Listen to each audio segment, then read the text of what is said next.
Hey guys, hope you are having a better day than yesterday. At least, both stocks ended green, even if the bounce was not all that impressive.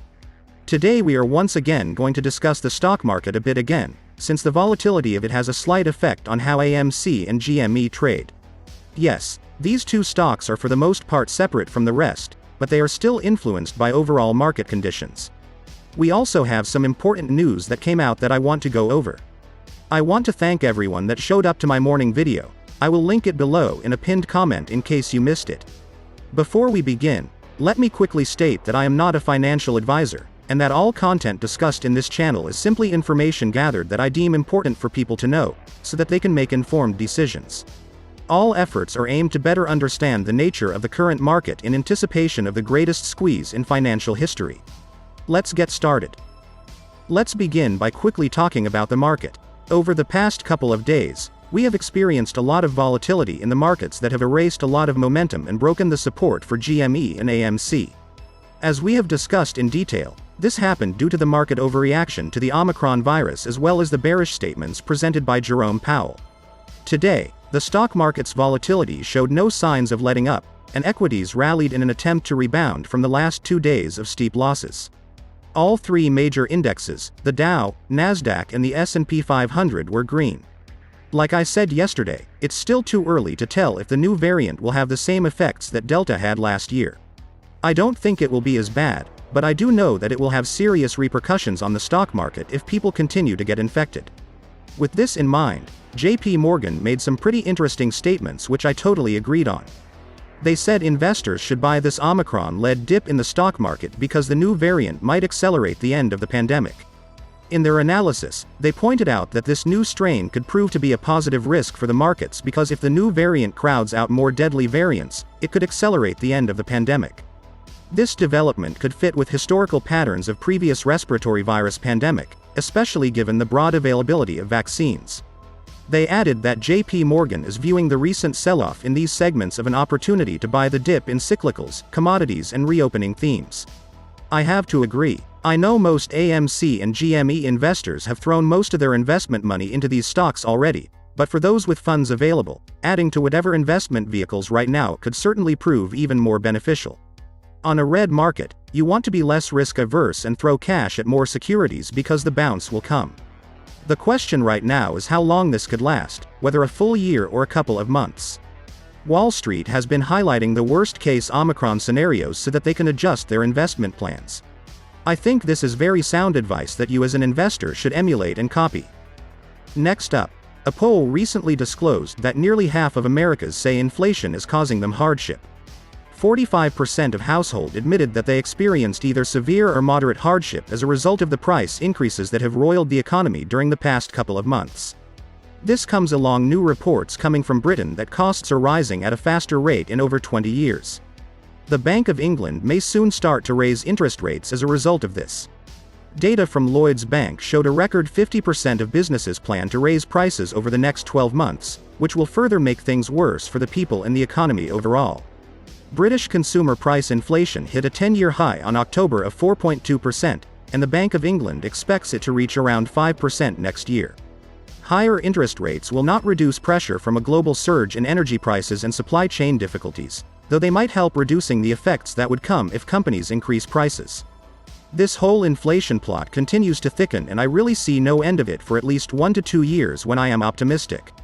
This is a really sad state of affairs, considering that Wall Street institutions like JP Morgan are taking advantage of overall economic weakness to further grab more assets of the economy, and normal people are left with less options to make investments.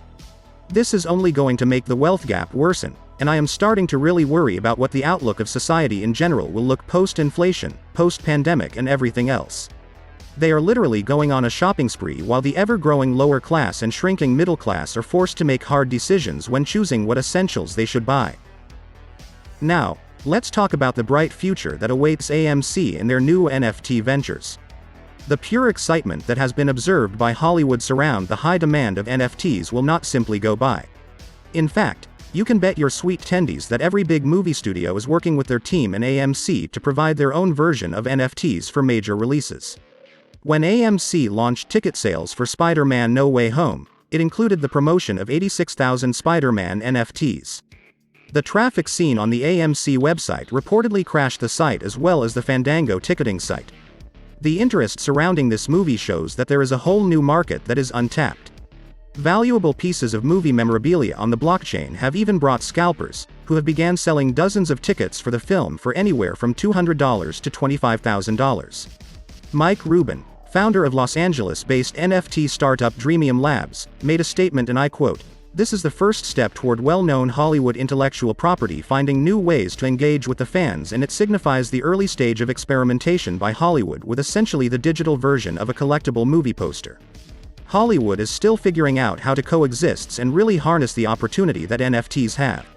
For example, Quentin Tarantino had announced plans to sell NFTs based on his Pulp Fiction classic, but Miramax, the studio behind the film, launched a lawsuit claiming Tarantino signed away nearly all his rights to the movie.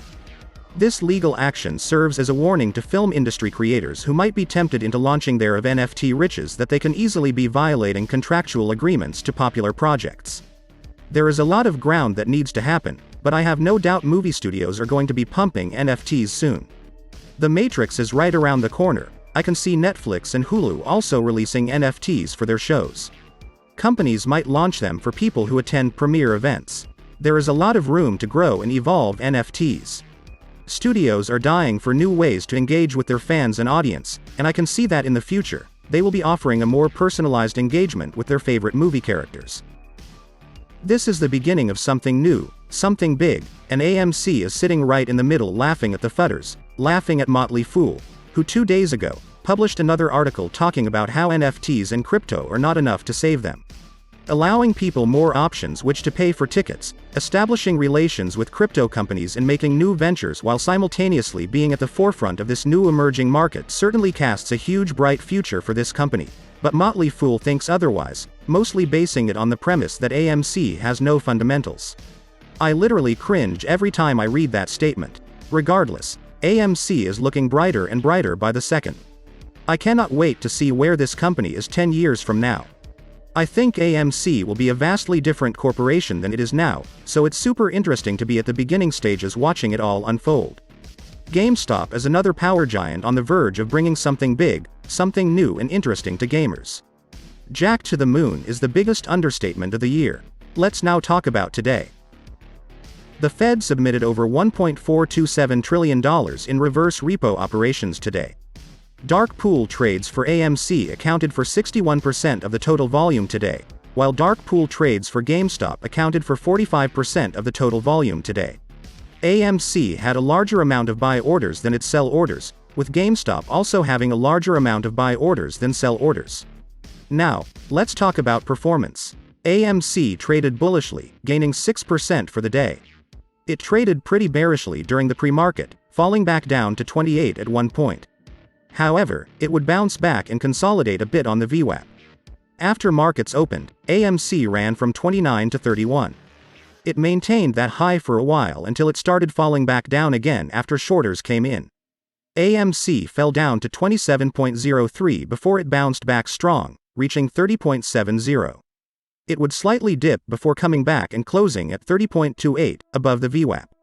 As for tomorrow, AMC will find support at 29.71, 29.25 and 28. Resistance will be met at 30.60, 31.38 and 32.55. Again, AMC is heavily oversold and undervalued. Those willing to make some money will take advantage and buy this dip. GameStop traded bullishly, gaining under 1%. GME opened to a slight upward movement above 186, but it would be unable to hold this support, and fell back down to 173 at one point. GameStop would bounce back from that, holding support above the VWAP. Though it broke support momentarily, GME closed at 181.56 above the VWAP. As for tomorrow, GameStop will find support at 179.15, 177.94 and 173. Resistance will be met at 183.36, 185 and 186.80. Can't wait to buy some more GME in the near future. And that is all I have for you guys today. Let me know what you thought of the video down in the comments below as well. I will link today's morning video down in the comments as well for all to watch if you missed it.